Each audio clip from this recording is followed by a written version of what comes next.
TTIP at the university. So it'll kind of be interesting maybe tonight to see people who might want to do a little bit more with it. So that would be nice, yeah. Yeah, that would be great. You remember when we organised our first meeting, it was just me and one friend, and we just sort of put it out on Facebook and put it out across the view, like, it was so nervous, like, and the people were really engaged. None of them carried on coming to our meetings, but ended up just being nice to quite a while. But yeah, eventually it grew. Yeah, no, basically I just shared this about it on Facebook and other pages so that's kind of usually the best way, I think. Well, it's the easiest way, and also that's kind of promoting it. So, especially Facebook, it's quite Clarence, you can just fit in your own home and kind of do it, and if you try and aim it at the right people, the right firms, you're kind of doing that people. So what do I like? It's also the kind of wrong time of year because it's getting towards exam time-ish, but you sort of have to compete against other things all the time, so it's just something you have to be aware of. Sort of have to compete against. When I was a student, I think I only went along to talks that had some relevance to my subjects, but when you do it where like the professor talks about it, you have to like get people that buy-in to come along. I think it worked quite well with the medicine group in Hughes because they put it on their global health short course.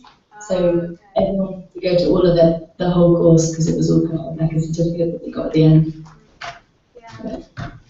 Because I mentioned it to another third-year law student here. Do you know anyone at the university who mentioned TTIP? Oh, but just for like, To be honest, I don't know what it is. I was like, oh, I thought like we had it on the curriculum, but it doesn't seem to be something I've been told.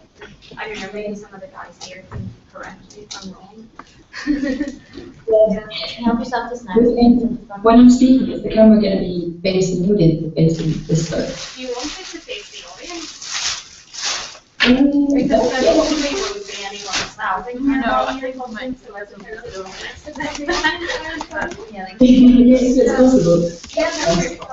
I will swap it around with time. It's got a nice little thing attached to it that allows you to just clamp it on the computer. So You just go. that's it. I think you said you cut out.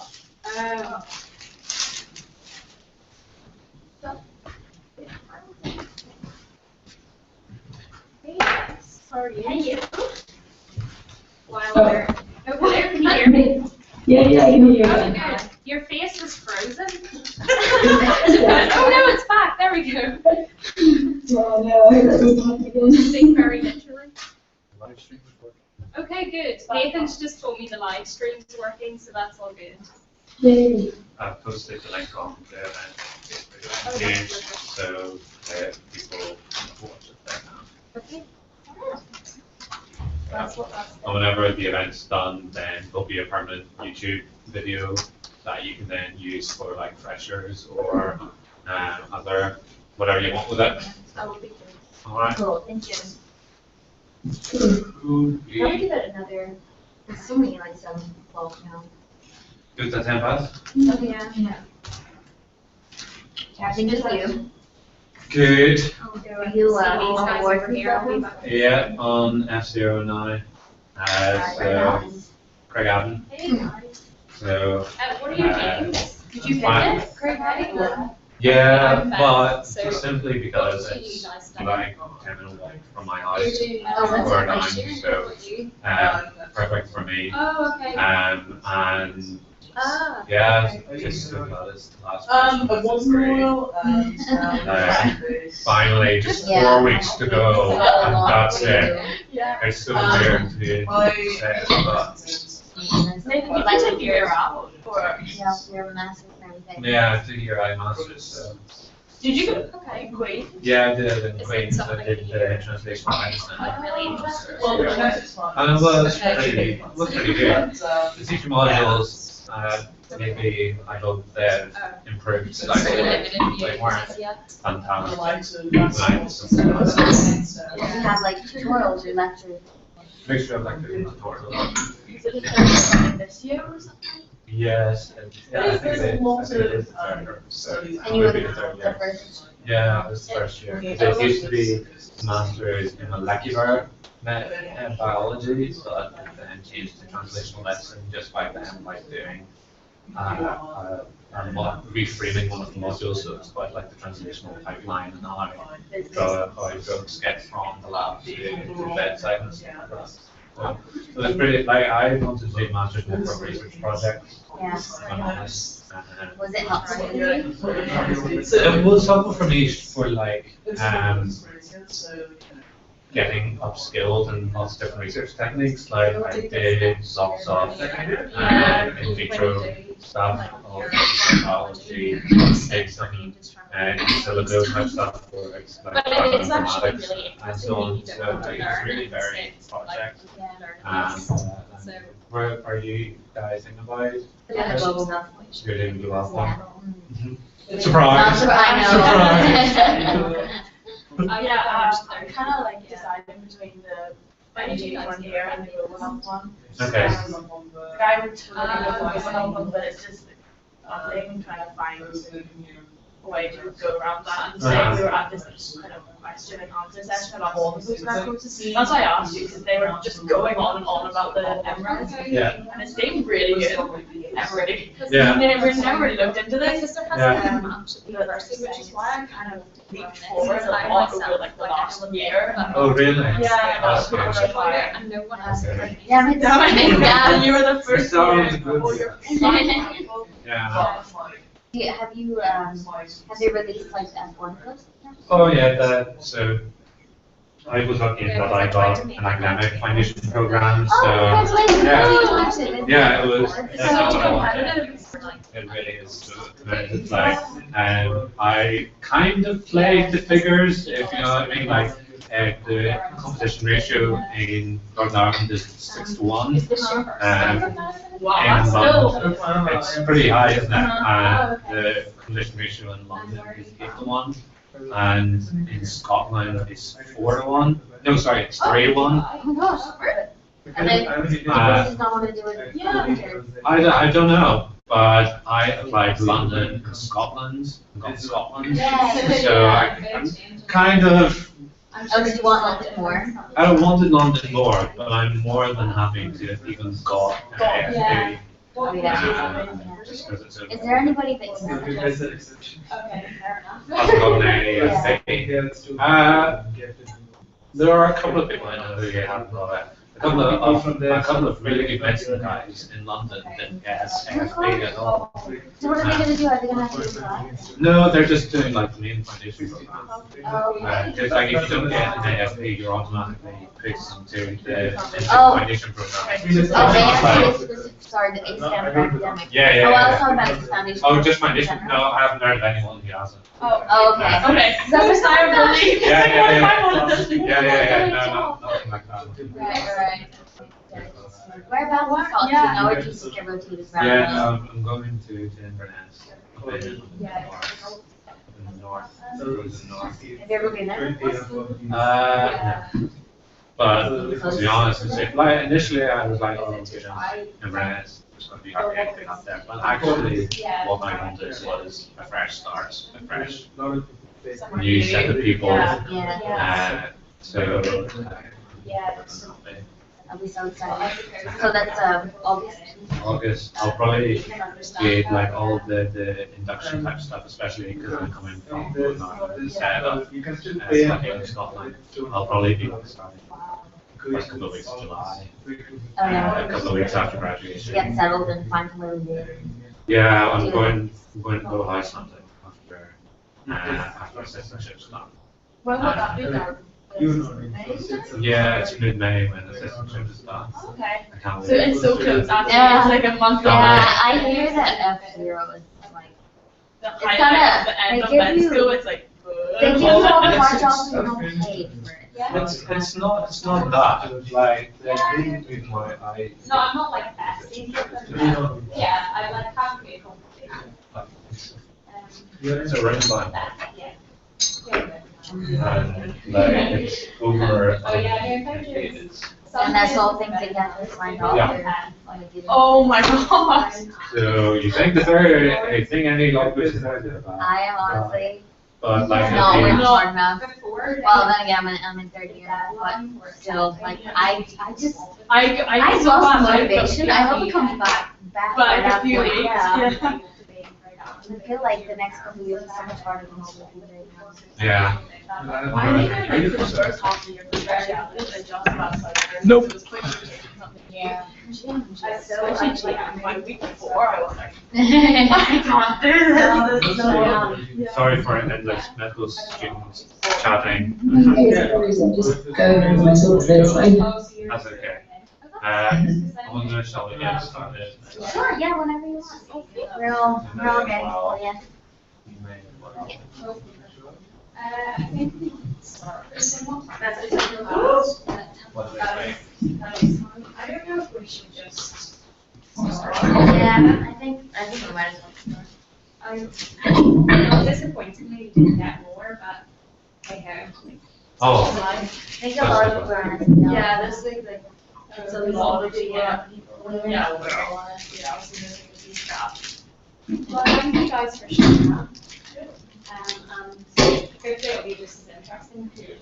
do you want to maybe move over Yeah. to the next in the middle?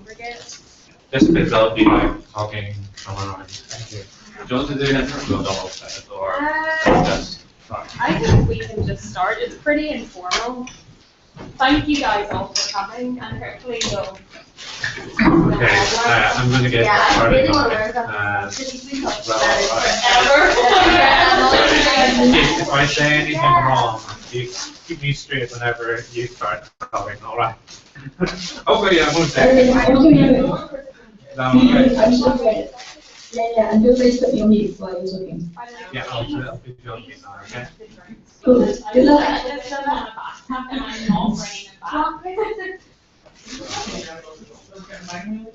Sure, come on. Wait down or without you. That's really fun. You can have both. Beth, you want one?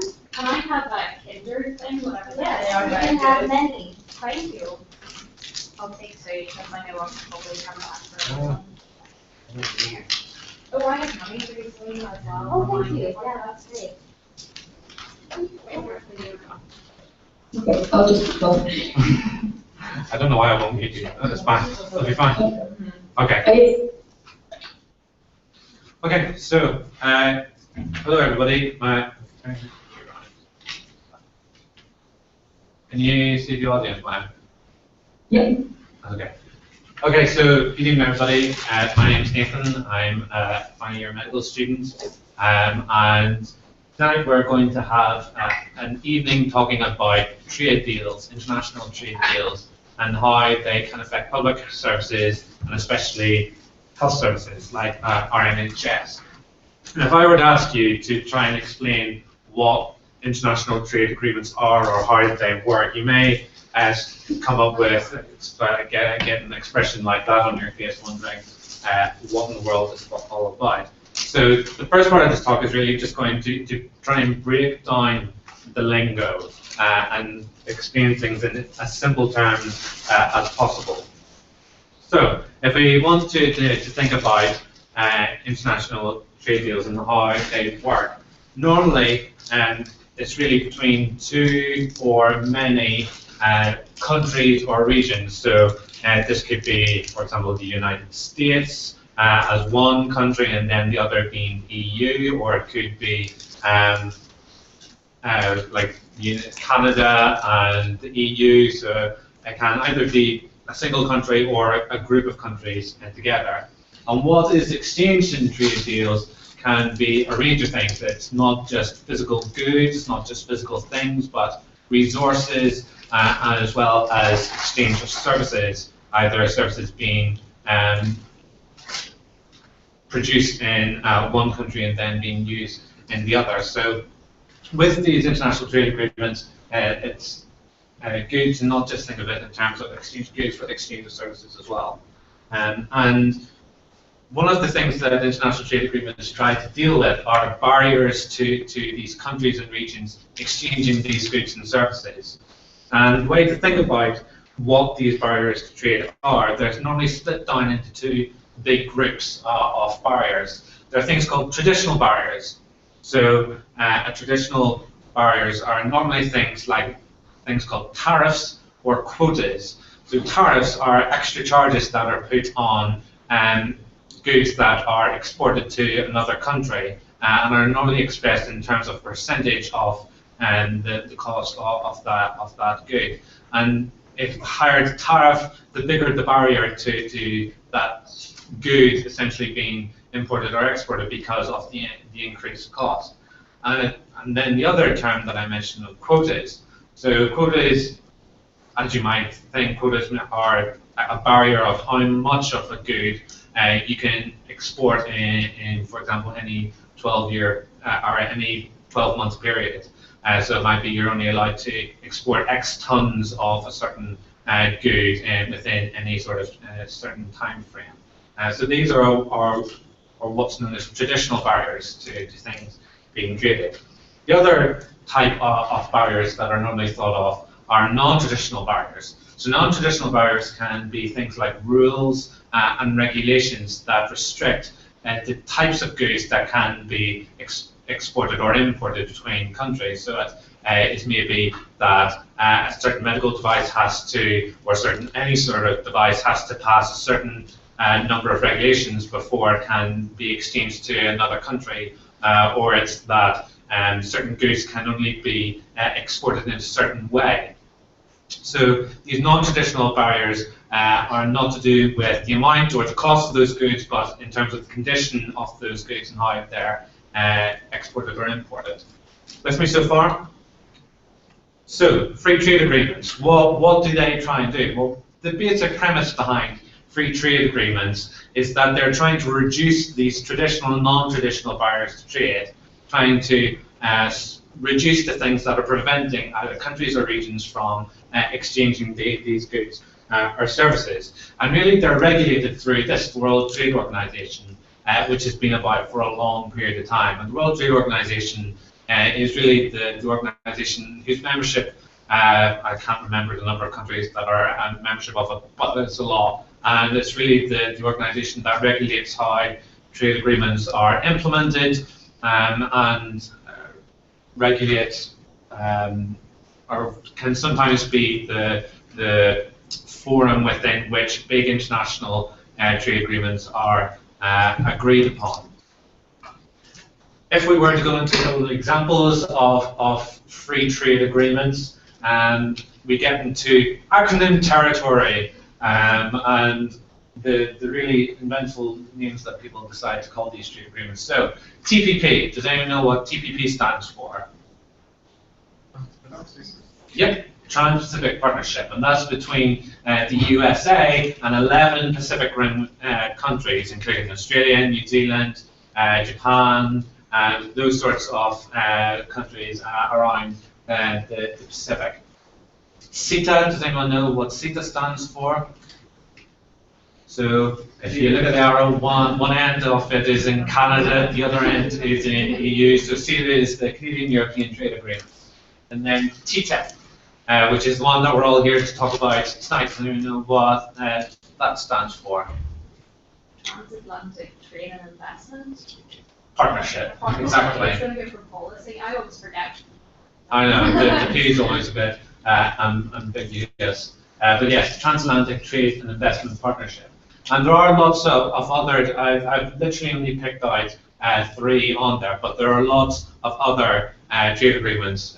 For example, the NAFTA is another acronym of a trade agreement that was agreed upon in the 90s. That's the North Atlantic Trade. I've forgotten what the FO stands for, but it's another one that was based within the North Atlantic countries. And if we have a closer look at some of these trade agreements, TPP is one that's maybe good to sort of frame our discussion about TTIP about, because TPP is actually a free trade agreement that was actually agreed upon quite recently in the last couple of years.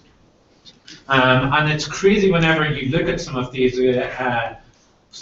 trade agreements. Like if you look at the byline under this article, TPP is a deal where the countries within that agreement account for 40% of the global economy. And when you get to TTIP later on, again, it's monumental figures of how much of the global economy can be encapsulated within these trade agreements and how many people feel the effects of it. Does anyone know who this guy is? Justus Stiglitz.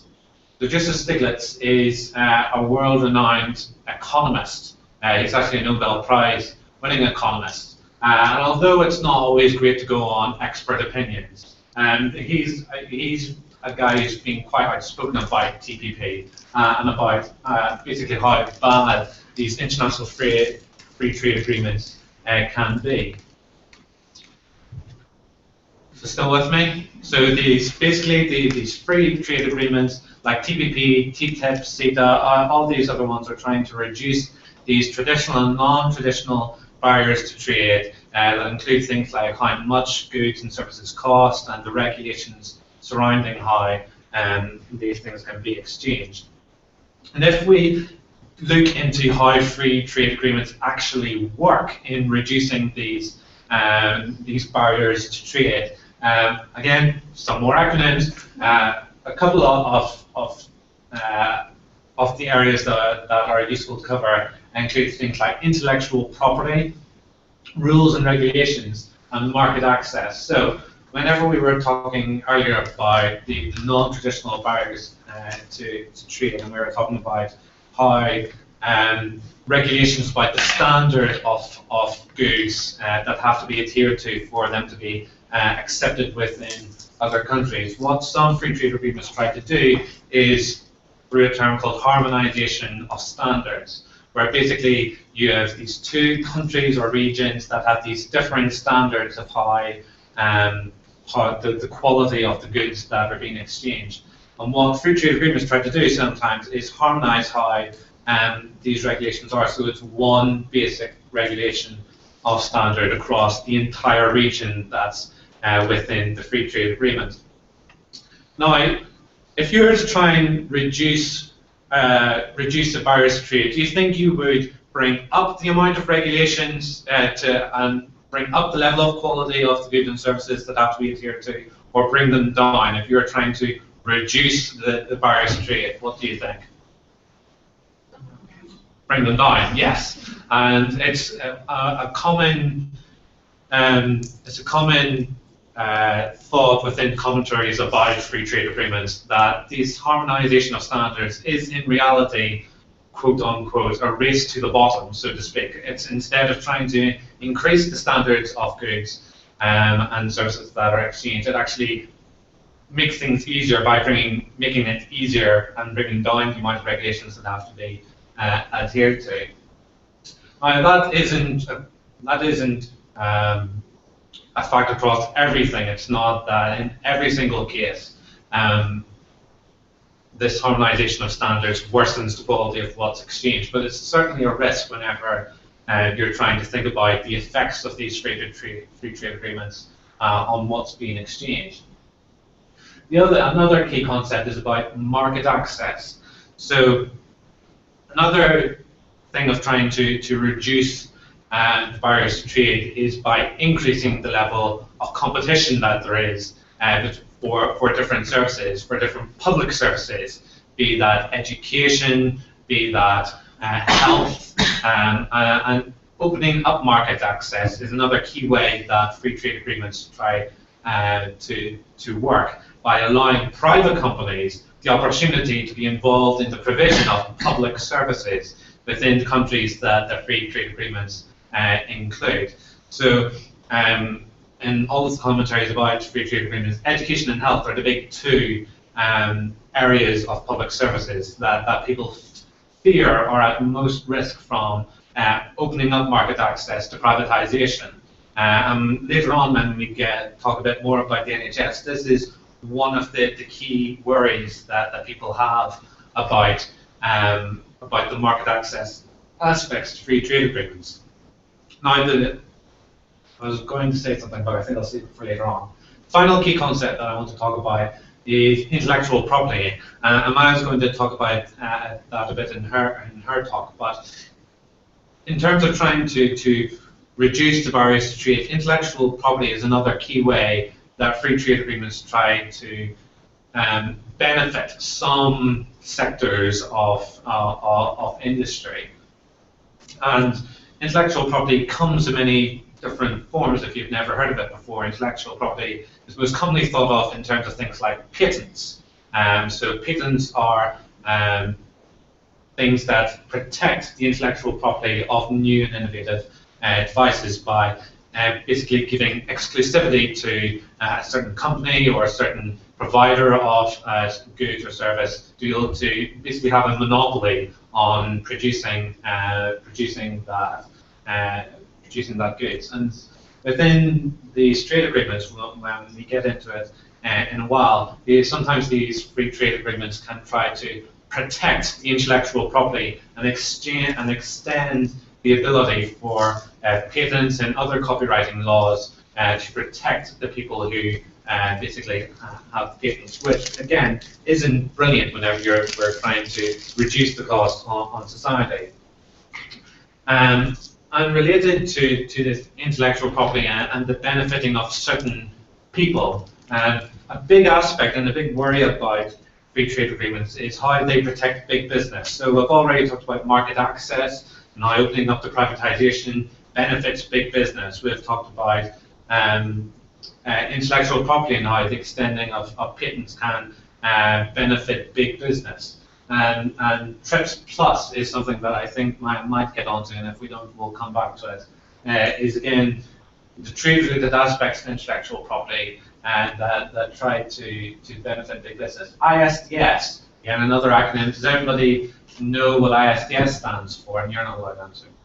I know what it is, but I actually don't know what it stands for. So ISDS stands for Investor State Dispute Settlements. So that's what. So ISDS is basically a mechanism by which businesses can sue countries for loss of revenue from intellectual property. And really, if I was wanting to demonstrate this in a good way, then I think there's only one person that I can go to, and that's John Oliver. Has anyone heard of John Oliver before? Yeah? I see all his videos. Yeah, they are really good. I thought it might be worthwhile demonstrating the point of ISDS beautifully through this short 6-minute clip. We're just beginning, because then Philip Morris Asia got involved. The company is threatening to take the Australian government to an international court and says that removing brands from cigarette packs will lower the value of its trademark and intellectual property. That's right, a company was able to sue a country over a public health measure through an international court. How the fuck is that possible? Well, it's really a simple explanation. They did it by digging up the 1993 trade agreement between Australia and Hong Kong, which had a provision that Australia couldn't seize Hong Kong-based companies' property. So, 9 months before the lawsuit started, PMI put its Australian business in the hands of its Hong Kong-based Philip Morris Asia division, and then they sued, claiming that the seized property in question were the trademarks on their cigarette packages. And you've got to give it to them, that's impressive. Someone should really give those lawyers a pat on the back and a punch in the face, but a pat on the back first. Pat then punch. Pat punch. They need a pat punch. Little pat, big punch. That's what they need. But wait, there is more here, because you will never guess who else is coming after Australia. 3 governments, Honduras, the Dominican Republic and Ukraine, have filed complaints with the World Trade Organization against Australia's plain packaging laws. That's right, Ukraine is charging Australia with hurting its tobacco exports, something which was a bit of a surprise to a Ukrainian member of parliament. When I first read about the position of the government, it seems to be a joke, because we have a zero trade exchange between Australia and Ukraine. Tobacco goods. Zero trade! Zero! So Ukraine is inserting themselves into something they have nothing to do with. They're taking the Kanye West approach to international trade disputes. We're going in there. The truth is, as you have probably guessed by now, tobacco companies have encouraged these suits, even covering some of the legal costs. meaning the tobacco industry is treating Ukraine like a stage parent treats a child in a beauty pageant. Oh no, Brandy wants to do it. Oh yes, I paid for her outfit, I pushed her onto the stage, but this was all her idea. And I swear to God, Brandy, if you drop that flaming baton, you are fucking walking home. You walk home, Brandy. And tobacco companies aren't just going after big countries like Australia. Philip Morris has also launched a legal challenge against the small South American country of Uruguay for damaging its business prospects. Uruguay has a population of just 3.5 million people and is a relatively tiny cigarette market. That's right. Philip Morris International is currently suing Uruguay, a country that you think about so little that you didn't even notice that that's not Uruguay. This is Uruguay. So back to it here. 9 years ago, Uruguay started introducing increasingly larger health warnings. Smoking rates dropped, and Uruguayans liked the laws, with 68% of smokers saying that they should be stronger. But just because they wanted it hasn't stopped PMI from suing them for the past 5 years. And that's a lot for a small country to take on. Luckily, they have had help. Uruguay has received the support of the World Health Organization and the Pan American Health Organization, as well as the mayor of New York City, Michael Bloomberg, who donated $500,000 for payment of attorney's fees. The legal fees were getting so expensive, they had to take money from Michael Bloomberg. On the scale of how shitty that has got to feel, it's just barely higher than borrowing money from your ex-girlfriend's current boyfriend's stepdad. And if forcing Uruguay to do that was not bad enough, let me tell you what Philip Morris International has done to Togo. Togo is one of the 10 poorest countries on earth, and they recently unveiled some new tobacco laws. Togo is setting conditions on the sale of tobacco. Starting on September 1st, 2014, packs of cigarettes sold in Togo must bear warnings in French, Ebe and Cavier about the health risk associated with the consumption of tobacco.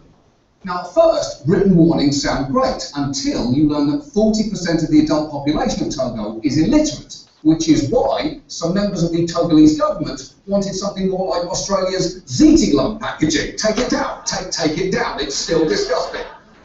But when they got wind of this, Philip Morris International, a company with annual net revenues of $80 billion, basically threatened to sue Togo, whose entire GDP is $4.3 billion.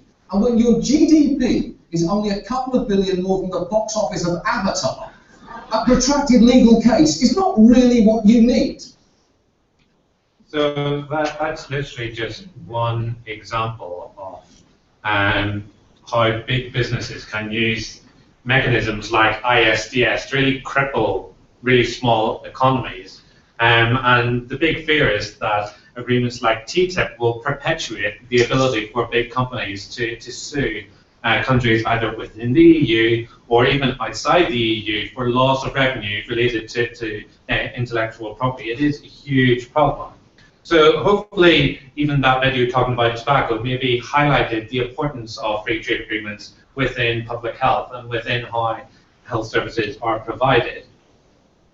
And really, if we were to summarize the effects of these free trade agreements, it's not just about ISDS, but about, again, coming back to stuff like market access of public services.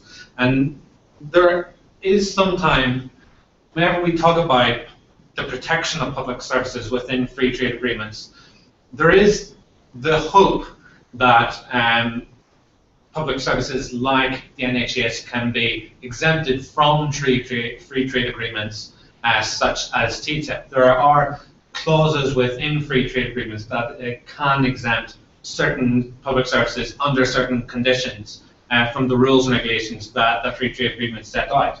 But the unfortunate thing is in the case of the NHS, we haven't got a firm commitment yet that the NHS is going to be one of those services that can be excluded from being opened up to privatisation as a result of this agreement, which is a huge problem with this. And it is all a bit smoke and mirrors at the minute in terms of trying to work out how protected the NHS is from the opening up of services to privatisation. There are some people who are saying it is protected. There are some people who are saying it isn't protected. And John Hillary is the head of an organisation called War on Want. And War on Want is an organisation that's been doing a lot of work to do with TTIP and has been one of the big organisations that's been trying to bring together the civil society opposition to TTIP. And this was an article that he wrote towards the end of February about whether or not the NHS was excluded from the market access aspects of TTIP. And whilst it initially looked like all of a sudden it had been excluded, there was a debate in the House of Commons a couple of months ago where TTIP was put under the microscope, and you had MP after MP standing up on the Tory side saying how ridiculous it was to even suggest that the NHS was going to be opened up to privatisation, and then people on the other side of the comment saying, no, we really aren't sure. There isn't an absolute in writing suggestion that the NHS is actually being exempted. And so far you might be getting a feeling that there's nothing really good about free trade agreements, and that's maybe not necessarily true. There are people who say that these big free trade agreements can benefit things like small businesses where the barriers to trade that I talked about way back at the beginning of like tariffs and quotas were big barriers to small businesses being able to export their goods to other countries around the world, and that these free trade agreements allow small businesses to get their foothold into the global economy. But you do have to question some of the people who posture that it's all a good thing.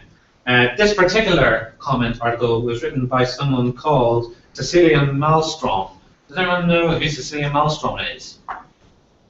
She is a bigwig within the European Commission and is one of the big negotiators from the EU side in terms of trying to get TTIP to a conclusion.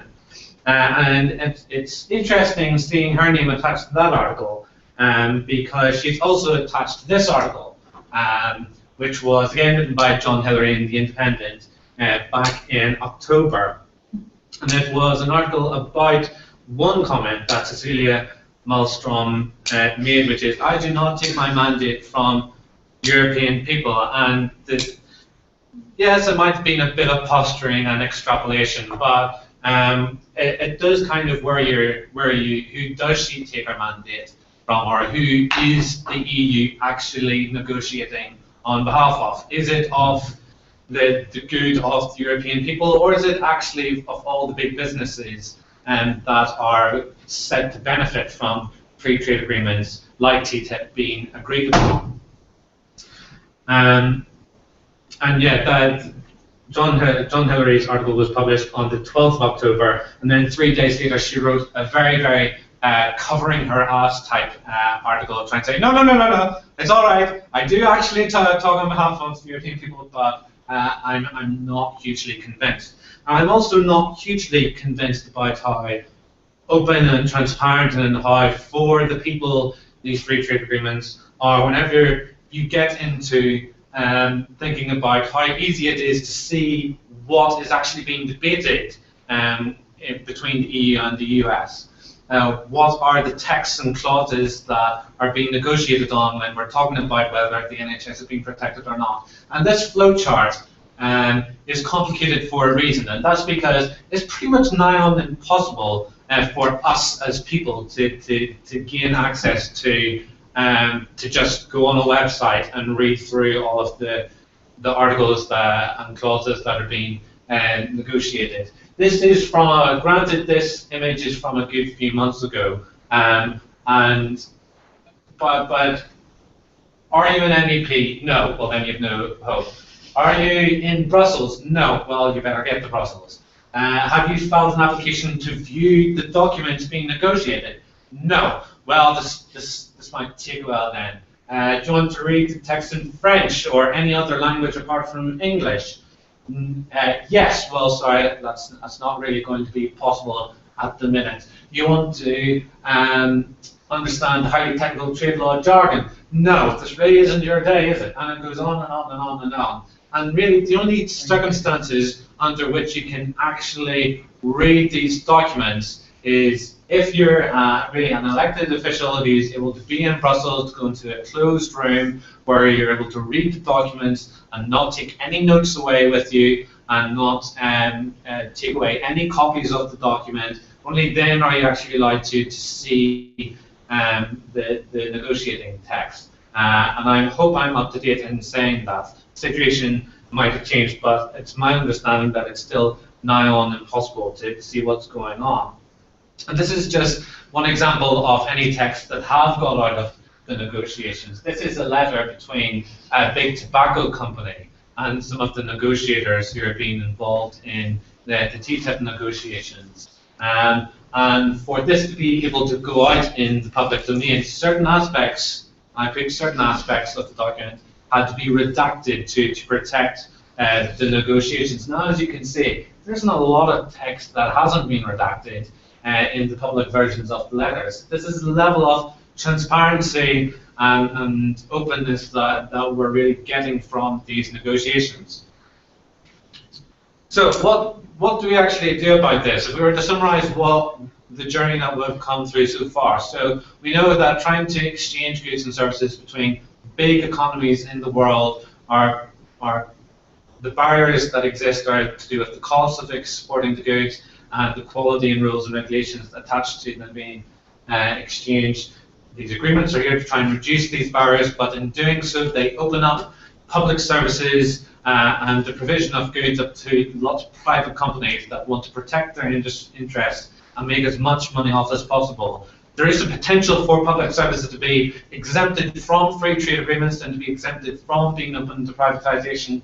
But in terms of the NHS, we currently have no guarantee that the NHS won't be opened up. And it's through things like ISDS that you get really worried about what could happen, that if the NHS is exempted, will companies sue governments anyway because of the loss of revenue that is being lost through things like patents? And what we're hopefully going to come on to now with Maya, who has left the call. Okay. Redial me when you're ready. Okay. Let's redial her then. So my talk was basically to give you a bit of an introduction to the trade agreements. While we're dialing Maya back, does anyone have any initial thoughts or questions about what I've just talked about?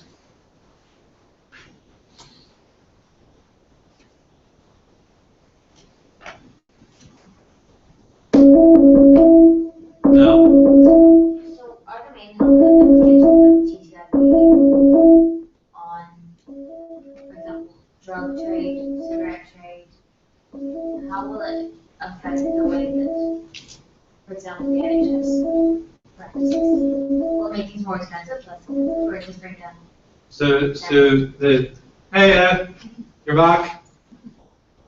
I got worried when I went onto your screen and it said Maya had left the call. But it's alright, you're back now. Yeah, sorry about that. No, it's okay. I've just finished of the talk, and you're up on the screen now, and there's your.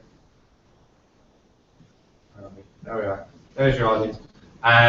So in terms of how will the NHS be affected? So what we're seeing already with the NHS are things like the Health and Social Care Act and other laws that have been brought in over the last 3 to 5 years that have basically affected how the NHS tenders its services to private companies.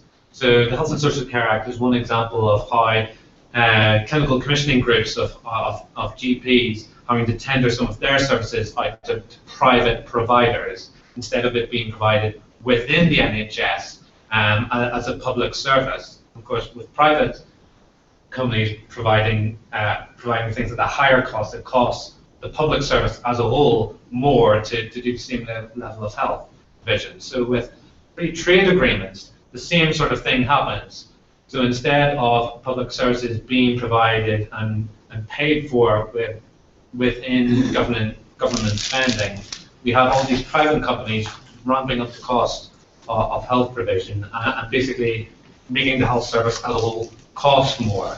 And then you touched on drugs, which I think Maya is going to talk about in a minute, and about how the cost of drugs that the NHS uses also being sent sky high by how these sorts of things can be used. And the other aspect, which I didn't maybe touch on enough, is also about workers' rights and how free trade agreements affect workforce planning and workforce flows around the world. Of course, if you have a service that's being tendered to a different country, so to speak, that affects both the rights of your own workers and of the workers of the country that is being tendered out to. And there are some worries about how certain services are going to affect workers' rights in various different countries around the world. Does that make sense? Okay. Maya, would you like to take the floor then and talk about your aspects? Whenever you're ready. Cool. So I'm going to be talking about, first of all, how trade, or how TTIP is trading away access to medicines. I'm going to be talking about how US campaigners are winning already over the last 2 years that we've been campaigning. And thirdly, I'm going to talk about how US students can get really stuck in and support the campaign and make sure that these trade agreements don't come into act and come into force. So first of all, to illustrate what's happening, I'm going to put on a pharmaceutical hat. So hello, I'm Dr. Bean, who works for Rocher Pharmaceuticals, and we've been paying our research and development department billions of dollars to develop a new treatment for cancer, and we've called this drug Cadila. So the development of this drug was very costly, so we're going to go to a regulatory authority department and we're going to give them all the data that we've used to develop this drug so that they can check that it's all up to standards and it's safe and acceptable to be put onto the European market, so we can start getting profits from this new drug. And it's all passed, everything's okay, ready to go. We're going to patent this drug for the maximum amount of time, which is 20 years at the moment, so that we can start and have our profits regained so we can pay back our research and development department, and then we can keep innovating and creating new drugs for our health clients. And we're going to give this drug a price of $90,000 per person.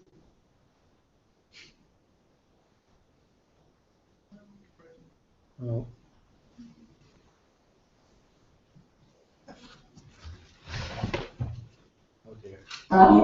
We're going to make money back from other clients, such as the private sector, so it's going to be okay.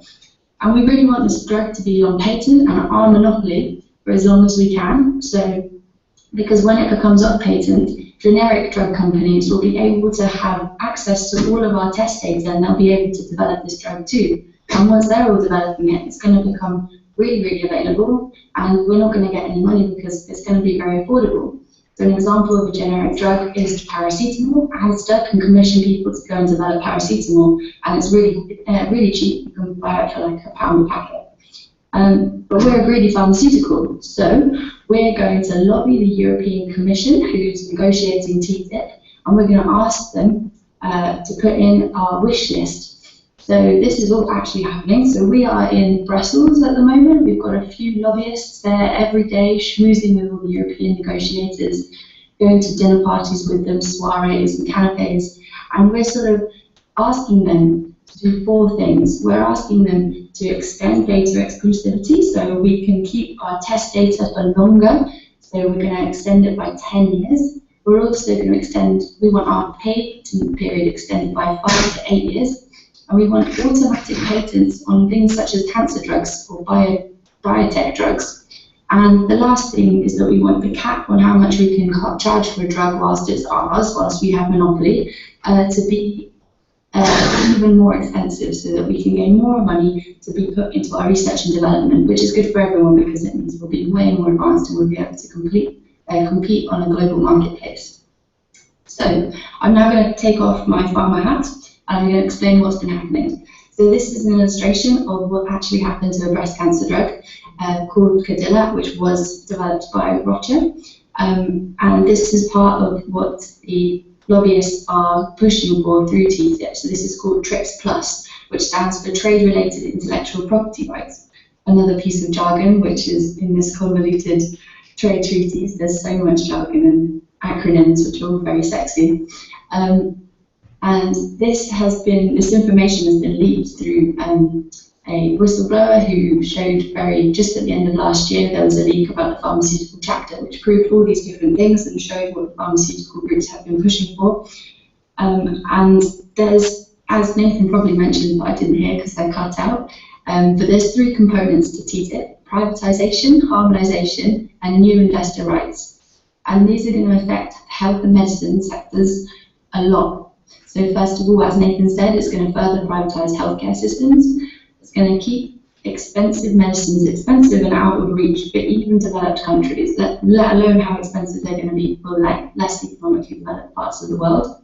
And the third thing is they're going to give new rights to pharmaceutical companies, so that they'll be able to sue governments if they bring in policies or public health policies that affect either future or predicted profits. So an example of how this system has been used in sort of pharmaceutical sector is when Canada was sued $100 million by Eli Lilly for taking 2 drugs which are deemed important for a society off patent, and they wanted them to become generic drugs so they become accessible for everyone. And Eli Lilly, as I said, sued them for $100 million. And this system, which is also a very unsexy acronym called ISDS, which stands for Investor State Dispute Settlement, this is really worrying because it leads to a process of regulatory chill. And this jargony term is when a government becomes scared to bring in policies for their society and their citizens for fear of being sued, because when they're sued, that's going to cost them taxpayers' money. And in the context of austerity, that is really, really short at the moment. So Canada has actually shown evidence of pulling back on policy that they were going to bring in on plain packaging and cigarette packages. After this happened to Australia when Philip Morris, a tobacco giant, sued the Australian government for $50 million. So that is just an example of the investor-state dispute settlement. So just to recap how TTIP is trading away access to medicines. So life-saving drugs are priced out of reach, even for developed parts of the world, such as the United Kingdom. And I'd argue that generic drugs, which are those that are off patent, are essential for affordable medicines. So an example of how amazing and they are for the global health system is, for example, with the HIV drugs. Since the 2000s, there's been a revolution in access to HIV medicines, such as the antiretroviral therapy or treatment. And this has gone down by 99% in price since it became a generic, from 100,000 per person to just under 100 euros per person. And now this treatment is available worldwide, and 15.8 million people have access to this treatment, which is an amazing feat. And generic drugs also save our NHS 40 billion per year. So it's really important that they're available, especially in the context of austerity. And the countries in the world that have been, or in Europe, that have been severely affected by austerity, such as Greece and Spain, are actually having to cut back on their pharmaceutical budget, so their public sector budget, and there's a visible impact of how this is affecting their society already. For example, there's thousands of kids that haven't been vaccinated since the crash. So just to summarise, there's a balance that's very careful between innovation of medicines and affordability of medicines, and this balance is totally broken due to the fact that large pharmaceuticals are categorically pushing boundaries and abusing intellectual property rights. And TTIP is going to lock in these problems, and it's going to completely trample over our progress towards affordable medicines and alternative incentive structures for research and development. There is alternatives. For example, the Stop AIDS campaign are really campaigning for the World Health Organization, all members of the World Health Organization, to contribute 0.01% of their national budget and contribute that to research and development for accessible medicines. So that's all that's needed to cover the research costs, and that research will be in public hands rather than private hands.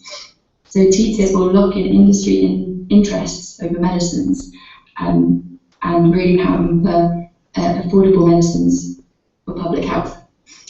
And now the second section of my talk is about how we're winning, just because I don't want to leave everyone on a really depressing note. So why are we campaigning in such a rigged system, and it seems like an impossible task? So I've just realised it's very dark, I hope you can see me. So we're winning in terms for 6 reasons that I'm going to outline, which is real testimony to people power.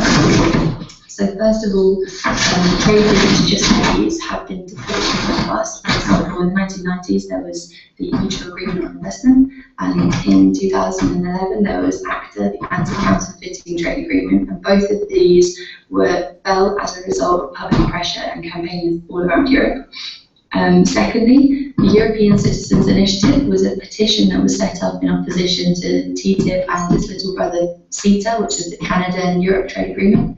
And ECI was the fastest ever petition to have been completed of this kind, and it was finished with 3 times the amount of signatures it needed. So it finished with 3.2 million rather than just 1 million, which then normally all is required. And also, a third reason is that there's real hope of defeating these trade agreements in European parliaments. So parties in Spain, in Greece, in Portugal, Slovenia, Austria, Belgium and France are all really against these deals. But we have to lobby quite hard to make sure that they do go to national parliaments, because there are mechanisms which could be implemented which prevent them going down to that level of ratification. So that's what we're really pushing for at the moment, because we think we could defeat them at that level. And ISDS, which is that investor rights system that I described, with the example of Canada, if this mechanism is in the Canada and Europe trade agreement, the French government have already said it's a dead deal and they'll veto the agreements because it's highly undemocratic and unlawful. And the negotiators are getting really nervous already, and they're trying to go through, because this deal has already been signed, so at the moment it's going through translation into 28 languages and legal scrubbing. In this process, they're trying to sort of rejig the agreement and make it so it doesn't have ISDS in it, which is totally illegal. And if they do that, there's an association of German judges who have already prepared an illegality case that they want to present to the European Court of Justice to take them to court if they do this, because it's completely, it's never been done before and it's not allowed. And the 5th reason that we're really hopeful is that there's been a sort of first level screening of how MEPs are going to vote on CETA, which is further along than TTIP. And 436 are for the deal and 285 are against the deal, which is good because only 75 need to switch position for us to win. So we're going to intensify lobbying to those 75 that we think might be inclined to switch position. So there's going to be an Adopt an MEP campaign launching this summer, targeting just those MEPs. And the 6th reason is the TTIP and CETA free zones. So you might have seen this if you've been following the campaign over some newspapers, but this is a statement of opposition that a mayor or municipality or town or village or region can declare their area a TTIP free zone through passing a motion through their local council. And obviously this sort of regional level of power can't opt out of the agreement, and they don't actually have a vote in the agreement. But it's still a symbolic statement of opposition, and it's definitely going to have some impact in swaying MEPs who are going to vote as democratically elected officials. So who's part of this? Well, at the moment in the UK, there's 40 TTIP and CETA free zones.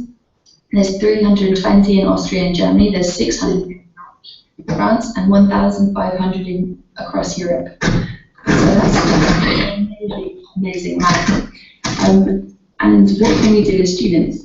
So I'm one of the regional organisers for the Students Against TTIP network and was one of the founders back 18 months ago when we started this group. And we're just not international yet, but a national network of students campaigning against these trade deals. And what we've created is a website, and on the website you can find Student Organisers Handbook, and you can find training resources. You can find sort of examples of how to organise events, how to organise talks, screenings or teach-ins, and we're pushing for supporting young people in their sort of campaigning skills and giving them trainings in how to do public speaking, how to become a media spokesperson if you want to speak on the radio or speak to the papers. And the main campaign that we're doing at the moment is pushing for TTIP-free unions and universities. So on the website you'll find a page which has model motions which you can submit to your university or union, and every university is different, so we'll sort of speak to you over Skype and find out the best sort of plan of action, and we can create a theory of change for your area which is specific to the key players in your university, and give you those sorts of techniques. You can become part of national meetings, and you can help us organise international days of action across Europe, and help us sort of expand across the region. So we've got 10 in the UK, 1 in Scotland, and hopefully a group starting in Dublin, in Croatia, Netherlands, Norway, and Portugal very soon. So it's kind of spreading quite quickly, so it's a really exciting campaign to be part of. But we're also open to your ideas, so if you've got any other action, definitely get in touch. So in terms of the next steps, please leave your email on the sheet that Beth's provided. And you can also see my email there if you want to message me about doing some like regional coordination. And the final point I want to make is that, if I'm even visible anymore, is that we're not just about defeating CETA and TTIP. These are just our immediate goals that we're working on right now. As a network, we really hope to keep working to sort of topple this neoliberal system that's controlled by elites, and use these agreements as a tipping point to sort of revive and repoliticize trade, to make young people more motivated to re-democratize trade and be really switched on, because it's so paradoxical that this thing which these officials thought they could like pass through in 2014 is still not finished, and we've still got them really, really nervous, sweating in these rooms, trying to push it through before the US election. And I don't think it's going to happen, and it was meant to be pushed through such a long time ago, but it's really testimony to how people are waking up to the dangers of these agreements and the dangers of not doing anything. So it's so important, and I'm so happy that you guys have come today. It doesn't matter that it's not a full auditorium, it's still amazing to have.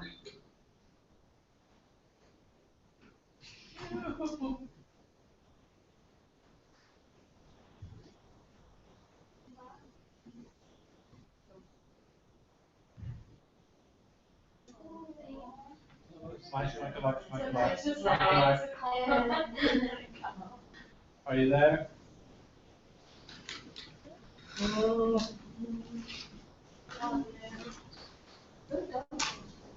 Yeah, it must like the sun must have gone down. Are you there, Maya?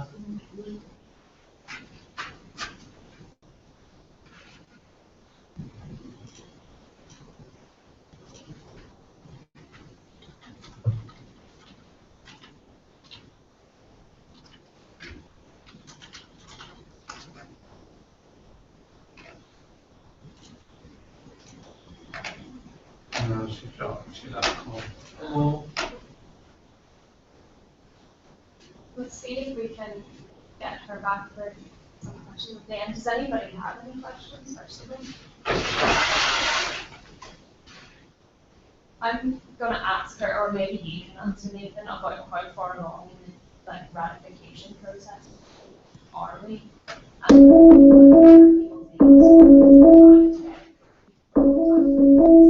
The time frame is really up in the air.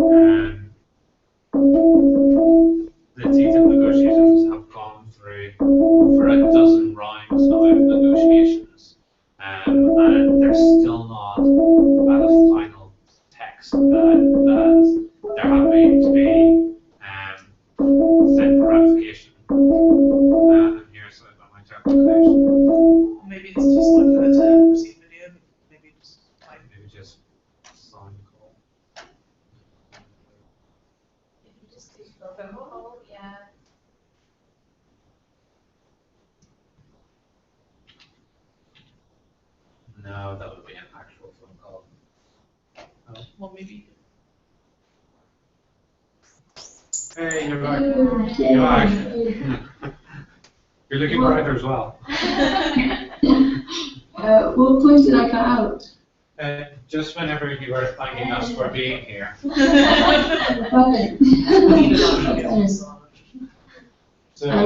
So Beth just asked questions I just gave a part answer to, which was how along are the negotiations for TTIP? You mentioned that it had been going since it had hoped to have been agreed in 2014, and it's still going on now.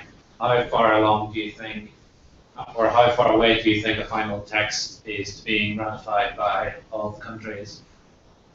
It's really hard to tell because the result of the election could slow it down. And I think both of the Democrat candidates in the US have said that they're very against the Trans-Pacific Partnership, which is the deal between America and the Asian Pacific Rim. So I'm not sure why they're more against that than TTIP. But it's interesting that they've still got a very strong position on those.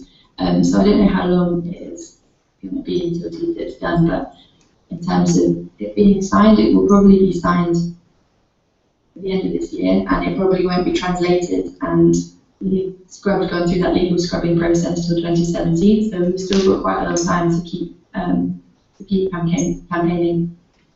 Yeah, would you agree that the conversations about TTIP seem to go in peaks and troughs as well? Because it felt as if there was a big wave of action or talking about it at the end of last year, and it sort of died down in the last couple of months. Would you agree?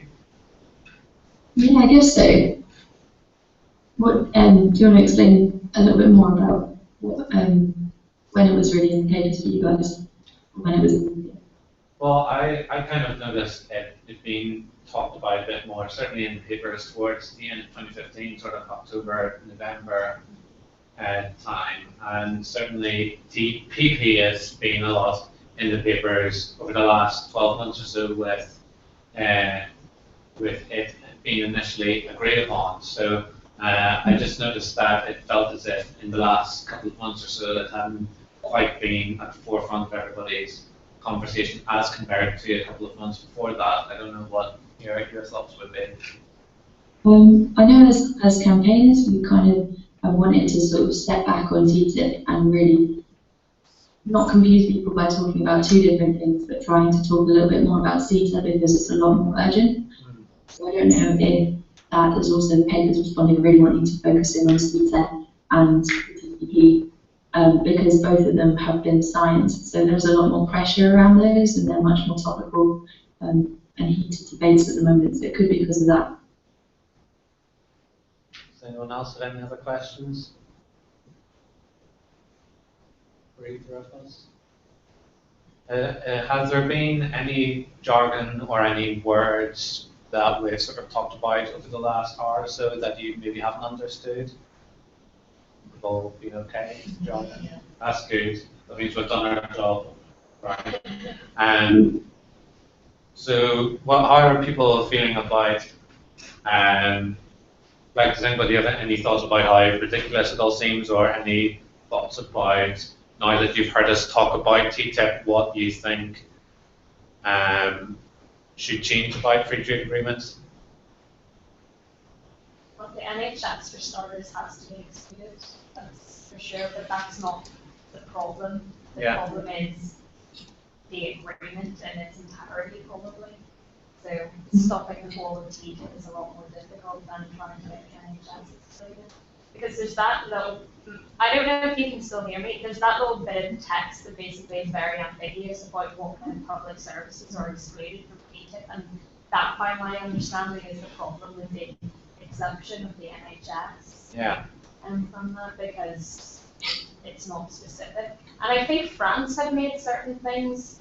Yeah, their film industry, they want exempted from free trade agreements like TTIP. So some people are questioning why can't the NHS be exempted in the same way. And the problem has been like getting it in writing, essentially from somewhere saying like it definitely will be excluded, because at the minute it's all very much hearsay whether it will or won't be.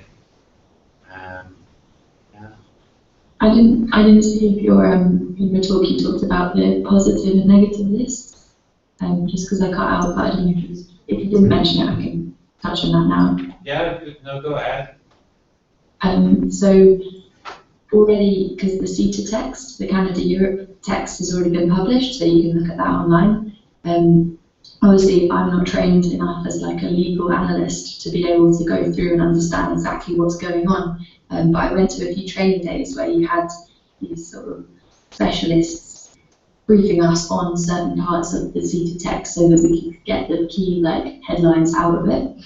And an interesting part is the fact that it has already put in a negative list. Is that the right one? Yes, a negative list. So that means that every country that signs up to the agreement, they have to take parts of their health service off to ensure that it stays public, rather than everything automatically being off, and they choose which parts they want to put into the agreement so that those parts are open for tender. So that's happened in CETA, which is like a really obvious indication that it will also be in TTIP as well, because the two are, there's very few differences between the two at the moment, or as far as we know about TTIP anyway. Yeah. It's really dangerous because how is the government meant to know like what it wants to keep public in the future? And it can't possibly think of everything like the list is going to be like miles long. It's unbelievable. So it's really, really hard for them to actually ring fence the NHS when you've got a negative list. Yeah. But I think that's a little bit complicated term to throw in. But yeah. It's still worthwhile to talk about. Thank you for that. Any other points that people want to chat about? I don't know, like, how you're kind of, like, were you happy when Jeremy Corbyn became leader of the Labour Party? Because obviously he's quite opposed to TTIP. So does that give your campaign a boost, especially the fact that kind of some of the ideas that you guys believe in are sort of also being maybe more in the media because of Bernie Sanders' campaign in the US as well. So does that give you a kind of boost? Yeah, definitely. I think obviously Jeremy's got a really tough job of trying to hold everyone together and please everyone. Yeah. But even before he got in, the Labour Party had shifted their position dramatically since the beginning, because at the beginning they were completely on the fence, more for than against. Now they've kind of drawn up these red lines that they won't cross. So they've said like, we won't sign an agreement that lowers labour standards, we won't sign an agreement where the NHS is ring fence, we won't sign an agreement that lowers rather than raises standards, and we won't sign an agreement with ISDS as it stands. So it depends. I don't know if we really hold them account. I think I'd like to hold them account to this, but we really don't know what their position is going to be like closer to the time. And Labour might not be in power anyway, so it depends. I'm not sure we can stall it for another 5 years, but hopefully. And as a question just to audience in pairs, sometimes it's useful for me when I'm teaching this to ask people to go into pairs and then just practice telling someone immediately words really fresh in your mind, just like 2 reasons why you're against these trade deals. Because sometimes you can go home and sort of not revise it, and it's quite hard to like remind yourself what you heard the night before if you're going to start talking about it like a week later. So I don't know if that's an exercise people want to do if they don't have any questions. Yeah, how would people feel about doing that for 5 minutes? Sorry, I don't, can you hear me? Yeah, just shout. Sorry, I don't quite remember what you said when you mentioned some positive points of TTIP. Are there any at all that you would agree with? Which positive points were mentioned already? Because I don't know what Nathan said, because I cut out. Was there any? Were any mentioned? I mentioned about like the benefits maybe helping small businesses get into the global economy as being one potential benefit. I'd love to hear any more that you have. I can't really think of many. No, neither can I. Yeah, it's honestly like the worst idea since World War II. It's so bad. I think there's the key arguments that people have for TTIP and these trade agreements is that first of all it will boost the economy and it will be like a new like stimulation package for the falling, crumbling European economy, which hasn't been great since the recession basically, and it's basically an even more intensified version of the same policies that were brought in the 80s when we had like the Thatcher and Reagan era, which created this neoliberal economic package, which led to incredible fast rates of growth, but also fast rates of inequality. So there was a sort of period of time when trickle-down economics was like pioneered, but it didn't work, and actually wealth trickled up rather than down. So it's sort of intensifying those policies, which will mean that it benefits the 1% of the 1% rather than the general public who are actually priced out of pretty much everything that they want to do and all of their rights that they've fought and gained so hard over so many years.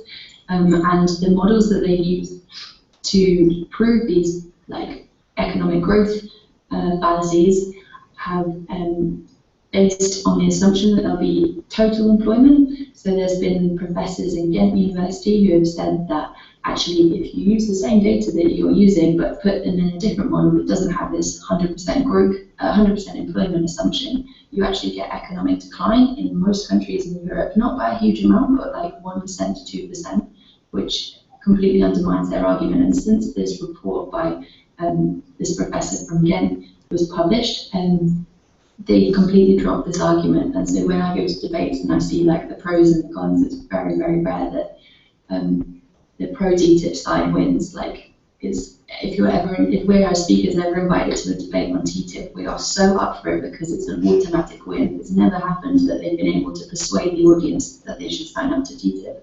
And actually, they don't really care what we think. Like, even though they've completely lost the public relations battle, they're not bothered about that because they're designing it for the interests of big, like, multinational interest groups and industry groups who are just sort of looking at what barriers there are to trade at the moment and what could possibly erode it to be increased competition and increased growth.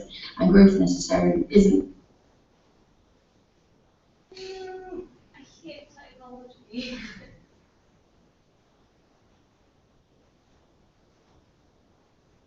It's coming out at the end. It's good.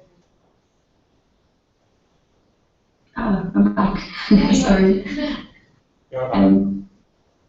Yay. I was just saying that there's good growth and bad growth, and I think it's definitely going to stimulate the wrong kind of growth. And as a movement, we're definitely not against trade, and we're not against open markets. It just has to be designed in a way that's like socially and economically sustainable. I think that answered your question. I hope it did. Cool. Okay. Do you want to spend this 90 minutes past 9? Do you want to spend 5 minutes getting into pairs and summarising in 30 seconds why you are against TTIP?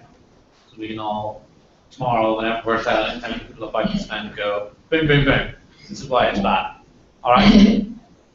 Yeah, we could also feedback a few points if that's useful. I don't know. It's up to you. Let's do this for 5 minutes, and then we'll do a final feedback and summarising before we close up. All right? Cool. Hello. Go on. Summarise 3 key points. Number one, ISDS is, well, you have to say this like you're not being biased. It's not a good thing because basically it means that large corporations can sue governments for not directly. So essentially what that means is a decision against their way, they have no wealth and a whole, or they're able to challenge government. as a good example of that would be Philip Morris. Challenges with companies that allow companies against making cigarette packaging. So it essentially means that even though we're a larger because corporations dominate our economy, our multinational, they can sue not only our governments but other people's governments. Okay, that's one reason. Yes. More than 30 seconds. Another reason is It is in essentially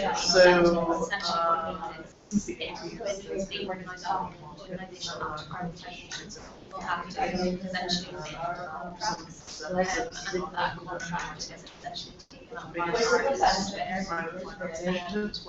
hospitals use that legalities in by the big agreement that again and then they just rent have to provide that's there as opposed to ourselves because the best interests like technologies. Okay, those are two good. Yeah. Alright, easy feedback would be like punching. Okay. But it was just Or cheaper on the taxpayer. It's hard not to be biased. Year by year as opposed to That's everything like money in one big And another hard thing is because there's so much jargon, I try and get rid of the jargon by being more abstract, and then it just sounds like you're picking ideas I out of grew up nowhere with no backing, Right. which is what I would do. Yeah, that is alright. Countries are also together free agreements that benefit profit over people that try to privatize public health services and benefit big businesses over our own public services. The country points like No, I haven't actually. We went nice to key messages or some items we sort of you want an agreement that people for profit or profit for people. and I think it's a nice like we sort of did trustworthy things type because my family was that sort of so my well, so key points like you want an agreement that benefits people otherwise big multinational countries to sue companies to sue countries things like that trying to really find we will get Maya to give her 30 seconds summary see how she would do it. Have you guys got an idea? Does anyone want to give their 30-second spiel of why if you were to tell someone about a free trade agreement, why it's bad, what would you say? It lowers overall regulatory standards across the board, so that's not necessarily for consumers' benefit. Also, it gives potential for patents to be extended over their legal limit and for like non-legal negotiations to be made between Big Pharma and European Union, and also it leads to overall economic decline rather than gain when you take into account the fact that not every country has 100% employment. Okay, sounds pretty good. That was correct. It definitely sounded correct. My feedback to you would be about the amount of jargon you use. So we have to stick in those words. What's that? Do you want us to put in the acronyms? No. I want to do the opposite. So Okay. you're talking about patents and about stuff like that. And if you're going to anyone in the street and say, "Oh, this is going to extend the life of patents," someone in the street might go, "What? What's a patent? I have no idea what that is." And so that, if I don't know what your opinion is about that, Maya. Well, what's your take on the 30-second summary? I thought that was really, really good. You've got some really good statistics in there, which are really well remembered. I was giving you a whoop whoop from yeah, I also agree with Nathan's point sometimes. Depends who you're talking to. Maybe students in medicine departments do know what patents are, so that would really appeal to them. It's a really good sort of snap intersection. Like, do you care about your NHS? It's going to be prioritised. Patients are going to be extended. So yeah, all that is really good. That's well remembered. But then again, it depends if you're talking to someone who's maybe an old lady doing her shopping. You might want to take a different approach and talk about things that really affect her. So how it will affect the price of goods, which we didn't talk about in our talk, but we can definitely go into that later. So it will make unhealthy food more cheaper because of the standards and regulations at the border. But it will really price out like local organic food, because at the moment these traders have like subsidies that are sort of ring-fenced around your local area, depending on where you live and what your local council wants to do, but they can put in subsidies, and they won't be allowed anymore because they'll be discriminating against multinational players. So like your Coca-Cola will get cheaper, but your fresh local fruit and veg will get more expensive. So like there's different arguments that go to people, but I think yours spot on. Like, is anyone else want to feedback on what their key points were?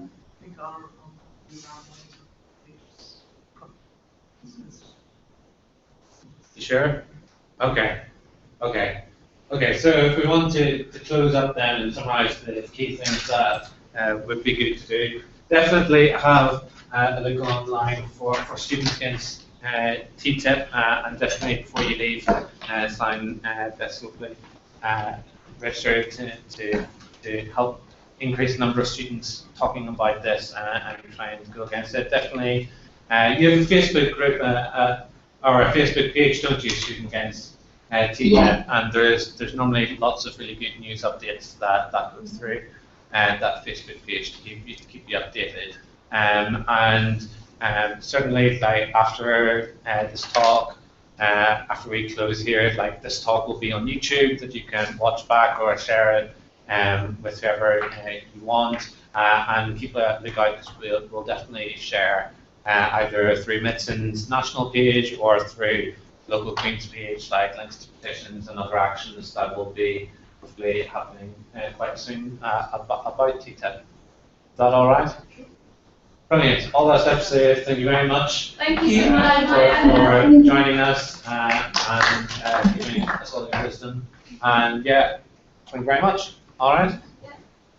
Thank you so much. Thank you for coming. Thank you for all that. Goodbye. See you later. Thank you. We'll talk more on email or something. Okay, perfect. Thanks. Bye. Cool. So here is the sheet to sign up to. It's basically just to get any. What's that? Did we sign on your other thing on the laptop? Oh, that might I do put just a while. it there. I can take. It's basically just to pass on to Maya so you guys can get any information from students. I can pass you the email. So, yeah, that would actually be easier if they're on a computer, because then it just means I can copy and paste them. Yeah, as opposed to trying to scan it. Yeah. Thank you so much, guys. Yeah, and thank you so I much, hope you enjoy the evening.